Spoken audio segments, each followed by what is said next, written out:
हादसे में महिला की हुई मौत, आक्रोशित भीड़ ने सड़क किया जाम। दर्दनाक सड़क दुर्घटना में एक महिला की मौत हो गई। यह घटना आज सुबह सिलीगुड़ी जलपाईगुड़ी राष्ट्रीय राजमार्ग पर फुलबाड़ी के जोटिया काली मोड़ इलाके पर घटी है। स्थानीय सूत्रों के अनुसार दो महिला स्कूटी पर सवार होकर चंपासरी इलाके से जोतिया काली स्थित एक निजी अस्पताल में अपने रिश्तेदार से मिलने जा रही थी। तभी जोतिया काली में गैस टैंकर ने स्कूटी को टक्कर मार दी। टक्कर इतनी जोरदार थी कि दोनों महिलाएं सड़क पर गिर गए। उनमें से एक महिला को एक टैंकर ट्रक ने कुचल दिया और उसकी मौके पर ही मौत हो गई, जबकि एक अन्य महिला घायल हो गई है।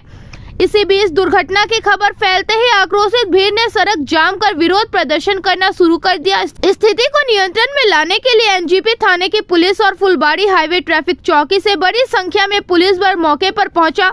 स्थिति को नियंत्रण में लाने के लिए पुलिस को लाठी चार्ज भी करना पड़ा। बाद में पुलिस के हस्तक्षेप से जाम हटा लिया गया। इस इलाके में बीच बीच में सड़क दुर्घटनाएं होती रहती है, जिस वजह से स्थानीय लोगों ने इलाके में ट्रैफिक पुलिस की कड़ी सुरक्षा की मांग की है। আমাদের এখানে আপনারা জানেন এই জায়গাটা খুবই একটা বিপজ্জনক সংকুল একটা জায়গা, মানে বিপদ সংকুল একটা পথ। এখানে একটা টার্নিং আছে এবং এখানে আগে বিগত দিনে বহু অ্যাক্সিডেন্ট হয়েছে, আমরা নিজের চোখেও দেখেছি এবং ছাত্রছাত্রীরা রাস্তা পারাপার করে এখানে। এবং এখানে আমার মনে হয় ট্রাফিক কর্তৃপক্ষ যারা আছেন তাদের এখানে খুব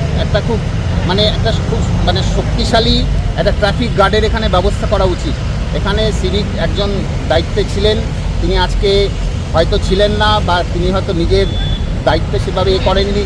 এখানে একটি মহিলার ওপর দিয়ে গাড়ি এখানে একেবারে স্পট হয়ে যান এখানে এই মুহূর্তে, আমাদের ঠিক স্কুলের গেটের ঠিক সামনে। এবং আমি তো ভাবতেই পারছি না যদি আজকে একটা ছাত্রছাত্রী এই ঘটনা ঘটতো তাহলে কি পরিস্থিতি হতো।